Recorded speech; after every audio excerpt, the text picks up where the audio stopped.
Hello, my name's Calvin Clark. I am the founding director of Uniquely the Same. I'm part of the 79% of the U.S. population that does not have a disability in their family. And I should mention also that I'm a Chair Corps representative with Johnny and Friends International. Johnny and Friends is one of the largest and oldest disability organizations in the world. They have a worldwide reach. We do the wheelchair collections for them here in Western Pennsylvania. And I've also participated for tens of years in family retreats, giving respite to families who can't otherwise take a vacation. I do have these three children. I want to mention to you my oldest. She got me involved in disability work. And that's because when she was very young, she started to show that she was interested in people. She was curious. She had a curiosity. And it was interesting because she would, at the time, I thought the best thing to do for individuals affected by disability was just to absolutely ignore them, to pretend that they didn't exist. So if I saw someone with a disability, I would try to treat them pretty much the way I thought I was treating everyone else in the world. I just would pay no attention at all. But my daughter wouldn't have that. She insisted because of her curiosity. And it was interesting to me because she never really was chided by individuals, because I think with her curiosity there was no judgment. She came really curious and really interested. And without that judgmental attitude, without the desire to give advice, but just who are you and what do you like? You seem different. What's cool about you? What's unique? And I think that came across through the eyes of a 4-year-old, and I'm now learning that that's a great principle for all of us. So will you bring your curiosity today as we go through these various points? I'm going to try to, basically we're going to do sort of a disability 101. We're just going to do an introduction to some ideas here. What I want to look at is a simple, caring solution. When we're considering disability, I want to just look at a very simple, caring solution. And that is characterized by the phrase, the power of together. The power of together. Because in the world, it's very easy to become an isolated individual. Many of us at times, every one of us at one time or another, has experienced that feeling, that sense of being isolated, of being alone.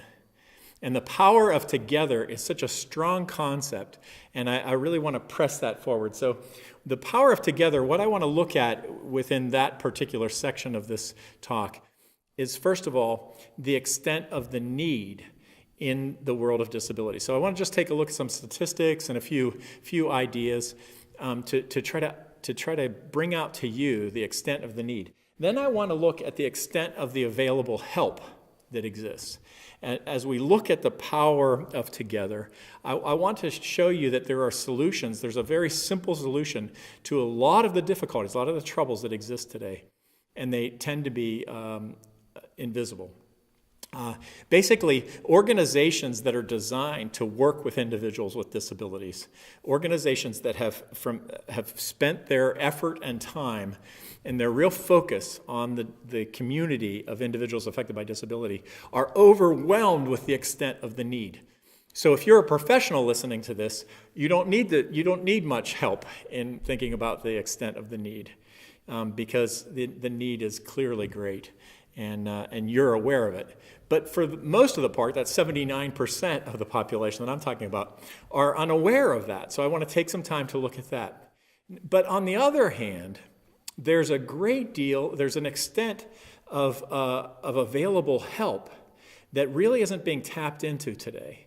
And that's my hope, is that you and me and the power of together, through that concept, that we could develop an army of folks to move out and make a difference in the world of disability. Many have gone before us. We stand on the shoulders of giants that have been part of the disability rights movement, and various people today are really giants in the industry.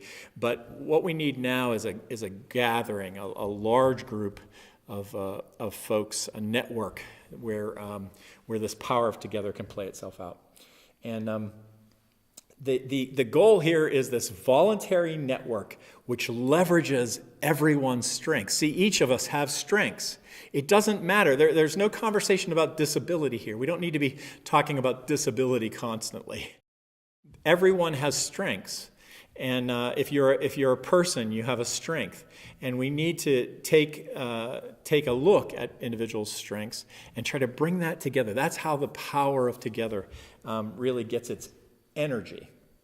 That requires intentional cooperation. It requires mutual encouragement and higher level and results in higher levels of service. So as we encourage one another and as we bring our own abilities and we cooperate with one another, then new solutions come to bear that weren't there before. And the bottom line, what I'm saying here is actually I started with a simple caring solution. The idea is just very simple. It's relationship. What we need is relationship. Your relationship with other human beings. Other human beings' relationship with you. And so that's really all I'm suggesting, but it needs an intentional approach to move forward.